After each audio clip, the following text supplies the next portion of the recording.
Bonjour à tous. Aujourd'hui, cinquième et dernier volet concernant notre évocation des fêtes de Tishri.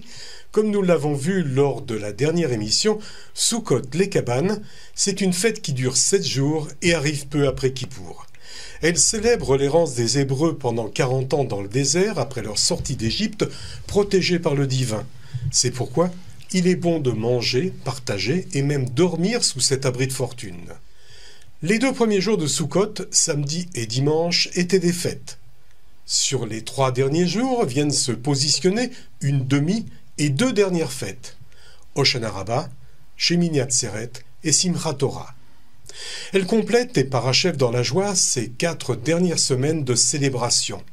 Pourquoi 3 noms différents pour marquer la fin de Sukkot, alors que ces 3 jours en font pleinement partie? Quelle est la particularité de chacun de ces 3 jours? Avec les règles des restrictions sanitaires, ces fêtes pourront-elles être honorées cette année de la même manière que les autres années?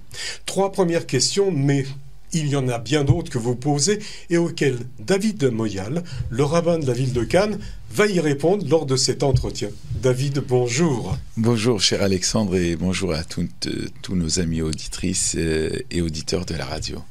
Et téléspectateurs. Et téléspectateurs, bien sûr. Ne les oublie pas. Ça me fait plaisir de vous retrouver en 5e semaine. Bien sûr. À Hoshana Rabbah, fête dans laquelle nous sommes plongés depuis hier et jusqu'à ce soir, 7e jour de Sukkot, c'est le dernier quantième où l'on accomplit la mitzvah des 4 espèces, Netilat Lulav, et réciter la bénédiction de la Souka. David, il reste quand même 2 jours, alors donc plus de prières, plus de Netilat Lulav. Pourquoi? Quelle en est la raison? D'abord, pourquoi on s'arrête comme ça en plein milieu? Hier soir, donc c'était la veillée. Nous avons très peu dormi. Et il y a eu la journée d'aujourd'hui, une journée assez particulière. C'est le jour de Hoshana Rabbah. Et puis c'est vrai que ce terme-là, comme vous l'avez si bien mentionné, n'y est pas dans la Torah. Le terme Hoshana Rabbah n'y est pas. Nous avons plutôt Shemini Atzeret, et qui plus tard, en dehors d'Israël, est doublé. Alors, ces noms-là ont été donnés par nos sages, et particulièrement Hoshana Rabbah. C'est une fête qui a été instituée par les premiers prophètes, à tel point que cette fête-là ne pourra en aucun cas tomber un jour de Shabbat pour qu'on puisse faire la procession. Cela nous rappelle comment contourner l'autel, le Misbéach, avec la Harava, avec les feuilles de saule. Donc c'est vrai que le terme Hoshana Rabbah, nous ne le voyons pas dans la Torah, mais c'est une institution rabbinique qui fait presque suite. Nous avons pratiquement 10 jours. Nous sommes au 10e jour après le jour de Kippour. Rappelez-vous, il y a les 10 jours de pénitence entre Rosh Hashanah et Kippour. Eh bien, entre Kippour et Hoshana Rabbah, il y a aussi 10 jours. Il y a comme si quelque part une forme de deuxième chance. Je dirais... quand on a raté le premier train, il y a toujours un deuxième. Il y en a un qui arrive derrière. Il y a un arrière. Juste qui une arrive question derrière. comme ça. Pourquoi c'est une demi-fête? Pourquoi ce terme de demi-fête? En réalité, demi-fête, ces mêmes Chol HaMoed, ce sont des demi-fêtes. Et vous faites bien de poser la question parce que ce sont des journées qui ont été données au peuple d'Israël pour qu'il puisse vaquer à ce qui est nécessaire. Parce que dans le Chol HaMoed, en réalité, il y a l'interdiction de travailler, sauf ce que l'on appelle dans le langage du Talmud d'Avara Aved, c'est-à-dire quelque chose qui pourrait se perdre. Imaginons par exemple quelqu'un qui vend des fruits, que s'il ne les vend pas pendant cette période-là, il risquerait d'avoir cette perte financière. Donc il y a quand même cette notion de demi-fête, et il y a des travaux qui sont interdit pendant la mi-fête. Par exemple, on n'écrit pas, ou si on doit écrire d'une manière, avec un chinouille, d'une manière différente. On ne doit pas travailler, mais si on est obligé de travailler, eh bien on travaillera différemment.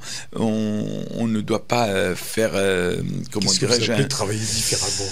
C'est-à-dire que si on est obligé de travailler parce que nous avons un patron et que c'est sûr qu'on ne peut pas faire autrement, là on travaillera, mais quelqu'un qui a la possibilité décider de s'arrêter de travailler, il a l'obligation de ne pas travailler. Si par exemple le travail qu'il a peut se faire après les fêtes, il le fera après les fêtes. Puis d'autant plus que depuis quelque temps, nous avons en ce moment du télétravail, donc il y a une petite retrouvaille cette année. Il n'y a pas que du mauvais. La Torah avait pensé au télétravail. Ah oui, je dirais que c'est une bonne chose parce que finalement, la crise sanitaire, on souhaite qu'elle se termine, mais il y a un bon côté qui est ce télétravail qui permet aux gens finalement de ne pas accomplir un certain nombre de tâches qui seraient proscrites dans des cas très particuliers.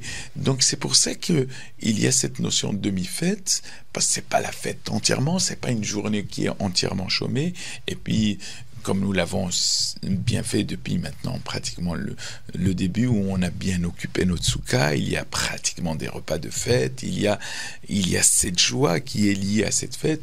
Donc ça c'est important, c'est pour ça que c'est demi-fête. Et au Sha'ana Rabbah, au même titre que Chol HaMoed, c'est-à-dire depuis le premier jour de Chol HaMoed, en ce qui nous concerne, donc depuis le dimanche soir, elle a aussi le statut de demi-fête. David, très rapidement, comment on pourrait traduire Hoshana Rabbah? Hoshana Rabbah, c'est-à-dire, Rabbah en hébreu veut dire beaucoup, grand, nombreux.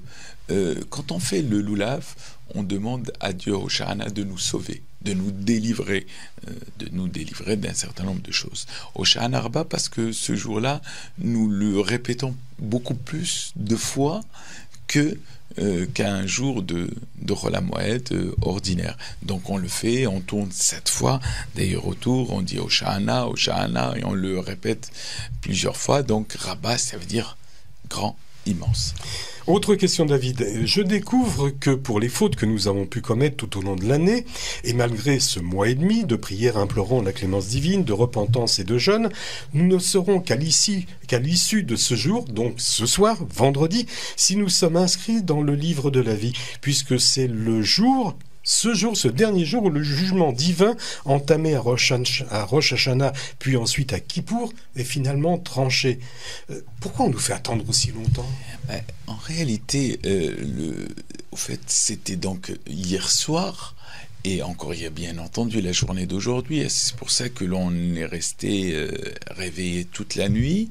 Le jour de Hoshana Rabbah est tellement important parce que pour matérialiser cela, c'est comme si vous voulez, il y a une signature et puis il y a un tampon final.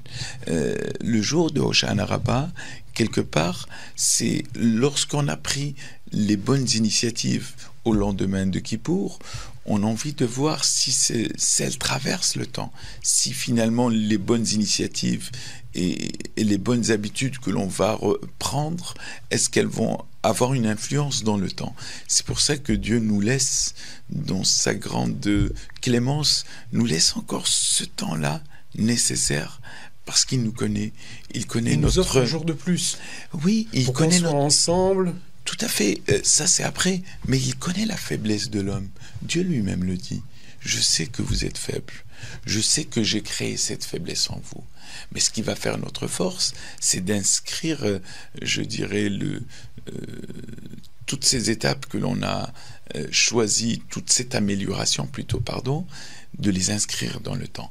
Et lorsqu'elles sont inscrites dans le temps, eh bien Dieu nous scelle définitivement. Et au Hoshana Rabbah, c'est un jour aussi grandiose que la fête, que le moment de l'année il a. Alors pourquoi c'est considéré comme une demi-fête ?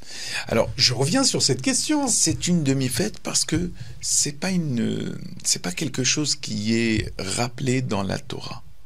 Il est rappelé par les premiers prophètes. Lorsqu'on parle de demi-fête, c'est-à-dire qu'il y a quand même une notion de fête. Lorsqu'on parle d'une fête pleine, c'est-à-dire que c'est une journée chômée. Être inscrit dans le livre de la vie, c'est très important. Bien sûr que c'est très très important. Ce que Dieu nous demande là, c'est dans notre comportement de tous les jours, c'est dans notre façon d'agir. C'est cela que Dieu attend de nous. Dans notre façon de penser peut-être dans aussi. Notre façon de penser aussi, et vous avez raison de le dire. Donc c'est la fin en même temps de Chol HaMoed, nous sommes aujourd'hui le dernier jour de Chol HaMoed et en même temps le dernier jour de Sukkot. Donc à la fin, des jours redoutables aussi. Oui, la fin des jours redoutables, on parlera certainement de Shemini Atzeret, selon certains, ça se termine même jusqu'à l'issue de Shemini Atzeret, mais nous avons, selon les premiers prophètes, à l'issue de la fête de Sukkot, lorsque l'on s'est extériorisé, lorsqu'on a été vers l'extérieur, lorsqu'on a montré à Dieu que nous nous sommes dématérialisés, si j'ose dire, pour aller habiter finalement dans une forme de précarité, et qu'à l'issue de cette précarité, eh bien, nous prions Dieu, nous prions l'Éternel de nous sceller cette fois-ci. Il y a l'inscription, il y a la hatima qui est la signature, et puis une fois que tout est inscrit et signé, il faut sceller. C'est ce qui se passe. Toujours en compagnie de David Moyal, le rabbin de la ville de Cannes, nous échangeons sur la fin de la fête de Sukkot. David, on a vu la semaine dernière et répété aussi dans ma présentation que la fête dure 7 jours. Mais Shemini Atzeret, que l'on pourrait traduire par clôture du 8e jour, est un Yom Tov, c'est un jour de fête. Il est superposé cette année à Shabbat. Alors, est-ce qu'on peut considérer que Shemini Atzeret fait partie de Sukkot? Oui ou non? Est-il le dernier des jours redoutables? On l'a vu avec Hoshana Rabbah, ce n'était pas tout à fait Hoshana Rabbah, donc peut-être Shemini Atzeret est la fin des jours redoutables. Est-ce que ça marque aussi la fin des fêtes de Tishri? Est-ce qu'il y a une autre explication? Oui, il y a une explication, on va dire, très rationnelle et en même temps qui est liée entre l'amour du divin vis-à-vis de son peuple. En réalité, Shemini Atzeret, c'est une fête à part entière qui ne dépend pas du tout de la fête de Sukkot. D'ailleurs, dans le Kiddush ce soir, nous allons faire la bénédiction de Shechianu. Donc, c'est pas du tout considéré dans Sukkot. Ah non, non, elle n'est pas considérée. D'ailleurs, je dirais que même on va donc Hoshana Rabbah est la fin de Sukkot. Hoshana Rabbah, c'est la fin de Sukkot, complètement. Et Shemini Atzeret, c'est une nouvelle fête. Et d'ailleurs, cette nouvelle fête nous impose dans le Kiddush de faire Shechianu. Et en l'occurrence, en ce qui nous concerne, nous, en dehors d'Israël, nous faisons Shemini Atzeret et un deuxième jour, comme pour toutes les autres fêtes. Mais la fête de Shemini Atzeret a un symbole assez particulier. C'est-à-dire que durant toutes ces fêtes solennelles et ces fêtes de Tishri où il y a quand même une certaine, comment dirais-je, une certaine prière avec beaucoup de conviction, une solennité. Il y a ce jour qui est particulier, le mot Atzeret en hébreu veut dire elle vient arrêter. Atzeret, elle vient arrêter quelque chose. Elle arrête en réalité quoi?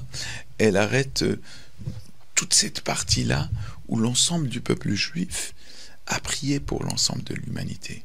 Parce que dites-vous que la fête de Sukkot, ce sont dans les sacrifices, il y a exactement 70 sacrifices. Et le peuple juif a prié pour l'ensemble de l'humanité. Pas uniquement que pour lui-même. Pas pour lui, surtout pas pour lui. Qu'est-ce que Dieu fait? Dieu lui dit, je te réserve un jour. Vous savez, à l'instar de ce qui se passe dans un mariage, quand il y a un mariage, il y a tous les amis, il y a tout le monde qui est là autour. Mais à la fin, qu'est-ce qui reste? Les mariés et la famille très proche. C'est ce qui arrive avec Shemini Atzeret.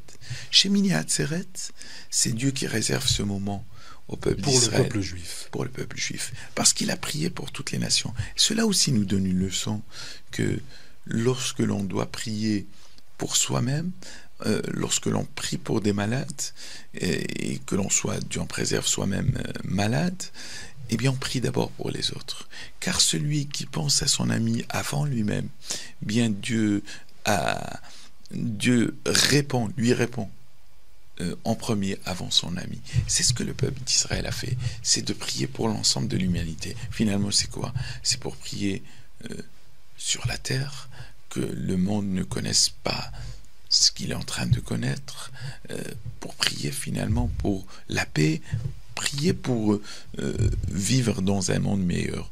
Et cela se fait pendant les 7 jours de Sukkot. Alors Dieu dit tout simplement, vous avez bien prié pour les autres, je vais vous offrir ce jour-là qui s'appelle le Shemini Atzeret, que nous célébrons avec la plus grande joie qui est connue dans le monde, le Shemini Atzeret. La fête de Shemini Atzeret est encore beaucoup plus forte que celle de Sukkot, parce que un jour de Shemini Atzeret équivaut pratiquement aux 7 jours de Sukkot. Pourquoi il y a 2 jours alors? Parce qu'on est en dehors d'Israël. Parce qu'on est en dehors d'Israël. Il est vrai qu'en dehors d'Israël, nous terminons le cycle et nous le reprenons le dernier jour. C'est beaucoup plus simple. C'est aussi le pour donner de la lecture de la Torah. Tout à fait. Le cycle, c'est-à-dire les Zot HaBeracha est lu dimanche. Et on reprend bien sûr Bereshit. C'est ça la spécificité de Shemini Atzeret. C'est tout à fait, nos sages ont décidé de terminer et de reprendre la lecture pendant cette période-là, parce que par la suite vont s'enchaîner les Shabbatot que nous connaissons à partir de Bereshit. Et le dernier jour, qui est Simchat Torah, qui en réalité n'existe pas en Israël, parce que Shemini Atzeret, c'est un seul jour. Mais en dehors d'Israël, on a préféré le deuxième jour, pour aussi lui donner un sens, parce que toujours que le deuxième jour, il y a moins de monde, il y a toujours moins de ceci, pour mettre en valeur, parce que c'est un jour reprendre encore. Oui, c'est un jour qui est institué par les rabbins. Donc, le seul moyen de lui donner cette solennité, c'est d'avoir fait en sorte que la lecture de la paracha à la fin de Zot HaBeracha et Bereshit se fasse ce jour-là, pour que les gens puissent, bien entendu, le respecter. Alors David, donc Simchat Torah, c'est en fait, en dehors d'Israël, le second jour de la fête de Shemini Atzeret. C'est comme ça qu'on l'appelle aussi dans la prière. Hein. Et c'est aussi le jour le plus joyeux de tous. Tout à fait. Les années passées, après l'office du soir et après le kidouche dans la synagogue, les rouleaux de la Torah étaient portés en procession solennelle dans l'enceinte de la synagogue, cette fois autour de l'abima, avec chant, danse, et chacun pouvait exprimer sa joie. Cette année, David, avec le Covid, bien sûr, c'est différent. Alors, qu'est-ce que vous avez prévu? Alors, écoutez, on prie tout simplement que la météo d'ici demain soir, on va essayer de les sortir avec les rouleaux, bien entendu respecter les distances avec les masques et tout ce qu'il faut, mais je pense que nous allons mettre une table à l'extérieur, et au fur et à mesure on appellera certainement personne par personne pour ne pas être tous les uns sur les autres, parce que la Torah, elle nous demande d'être dans la joie, mais d'être aussi dans le respect de la santé des autres, et ça c'est à mon sens important. Et puis il y a quelque chose qui est magnifique, c'est que cette année nous organisons un Simchat Torah spécial jeunesse, où ils vont faire leur office comme d'habitude, et puis suivi d'un repas qui leur sera servi à l'issue de ce qu'on appelle les hakafot, c'est-à-dire le tour autour de bien entendu autour de l'abima, comme vous l'avez dit tout à l'heure. Bien entendu, le centre est suffisamment grand pour pouvoir accueillir suffisamment de jeunes. Avec les distances, il y aura bien entendu des adultes pour bien leur signifier les distances qu'ils devront prendre pour bien respecter, parce que je pense que c'est très très très très important. Et en même temps, nous allons surtout prier pour et rester dans une joie, et prier surtout l'Éternel de nous épargner de tout ce qui est en train de traverser ce monde. D'un côté, nous avons aussi une pensée pour les intempéries dans l'arrière-pays niçois. D'ailleurs, le consistoire de Cannes et plusieurs associations, par exemple, ont fait des appels de générosité. Bien sûr qu'on fera aussi le consistoire de la région, et le consistoire particulièrement de Cannes continuera à soutenir particulièrement cette région qui a qui, j'ai envie de le rappeler, a été la région où il y a des villages qui ont eu le titre de juste parmi les nations. Il me semble nécessaire que chacun puisse faire cette donation pour aider toutes ces personnes qui ont réellement tout perdu. Donc on aura aussi une pensée pour ces gens-là, et une pensée aussi surtout pour nos malades, ceux qui ne sont pas venus, et puis une pensée pour que l'année prochaine on puisse se retrouver cette fois-ci tous ensemble et dans la joie. L'office sera donc à 18h30, il y aura la procession des Sépharim, le repas des fêtes pour les jeunes. Oui. Comme en août, ils vont être ensemble.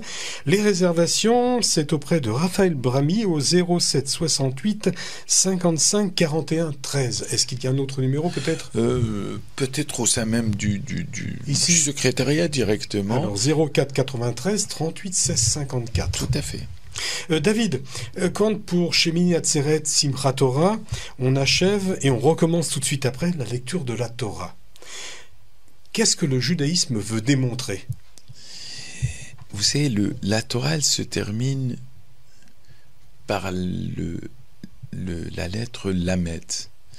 Elle commence Bereshit par le Bet. D'ailleurs, dès que l'on a terminé, on recommence. Lamed et Bet veut dire lève. C'est-à-dire lève, c'est le cœur. Lève, c'est le cœur. C'est-à-dire que la Torah, elle veut qu'on use et on utilise son cœur pour accomplir les mitzvot. Le cœur, c'est l'élément central de l'être humain. On a besoin de ce cœur pour avancer. On a besoin du cœur, c'est-à-dire tout simplement, c'est ce qui va nous permettre de relativiser à chaque fois qu'il faille le faire. Comme je le dis à chaque fois, ne pas être dans le jugement vis-à-vis de nos frères et sœurs, d'être dans la compassion. Le cœur, c'est ce que la Torah exige de nous pour avancer tous les jours, et ne pas uniquement terminer la Torah de Bereshit à Lamed, parce que quand on prend Bereshit et Lamed, Baal, pas le Baal que nous connaissons, enfin le Baal en hébreu, c'est la négation, c'est-à-dire c'est le contraire du cœur. On veut que ça soit dans l'autre sens. On termine, et puis c'est une histoire qui se répète, mais qui s'améliore d'année en année. On va terminer la Torah, et pourtant on l'a lu il y a quelques milliers d'années. Mais à chaque fois qu'on va la relire, on va redécouvrir quelque chose. Et c'est ce qui est demandé à chacune, c'est d'user de son cœur, d'user de son temps, d'user de toute l'amélioration nécessaire que l'on peut donner pour pouvoir exister, pour pouvoir montrer qu'on a été différent de l'année dernière. Et c'est sur ça que Dieu nous juge. C'est sur notre capacité à changer. Et notre capacité vient déjà dans ce premier temps dans le cœur qu'on y mettra Be'ezrat Hashem pour y arriver. David, vous venez de dire donc que la Torah commence par un Bet, Bereshit, elle se termine par un Lamed. C'est pas la dernière lettre. Alors est-ce qu'il y aurait une suite après le Lamed dans la Torah? Après le Lamed, il y a le Bet. La Torah ne se termine pas. Quand on a fini Lamed, d'ailleurs, aussitôt, d'ailleurs, on ne récite même pas le Kaddish entre les deux, on lit aussitôt Bereshit, pour dire que c'est un mouvement continu, circulaire. C'est-à-dire qu'en réalité, il n'y a pas de fin à la Torah. Il n'y a pas de fin. En la maïm sauf, de la même manière qu'on ne connaît pas la fin des océans. Eh bien, la Torah est comparée à cela. Voilà, c'est sur cette excellente analyse que se termine ce cycle de 5 émissions à propos des fêtes de Tishri, une série que vous pouvez retrouver en podcast audio sur le site internet de RCN, votre radio, et tous les épisodes en podcast vidéo sur la chaîne Judaïkan de YouTube, ou plus facilement sur le site du consistoire de Cannes. Un grand merci à David Moyal, le rabbin de la ville de Cannes, pour la clarté de ses réponses. Merci David. Merci à vous. Shabbat Shalom, de bonnes fêtes, Hag Sameach.